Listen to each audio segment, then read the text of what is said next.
novamente aqui no nosso jornal MS, mostrando as parafitas. Gente, me desculpe, meus espectadores, mas eu estou com um pouco de fominha. Estou comendo. Essa parte aqui das parafitas, ó, enche de água, ó. Ali tem alguém mijando, ó. Ela? Não. Vou buscar o arroz lá. Aí vem um leão. Mostra a perna do homem, toda você falando. Tinha um poço aqui. Não quer que eu tenha que buscar mais coisa, Leandro? Mostra, tá mostrando, tá aqui? Olha a mamãe ali, ó. Um poço. Não é ali não, ó. Aqui, ó, madeiras para ir para as parafitas.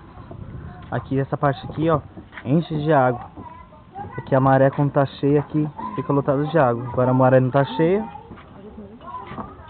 Aqui é a Dona Ilha. Olha o carrozinho.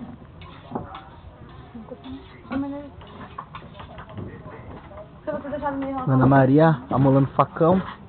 Estou amolando faca para consertar o peixe. Tá aqui o peixe.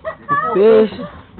É o melhor alimento para a humanidade, seja qual seja a classe, mas que este aqui é um dos melhores.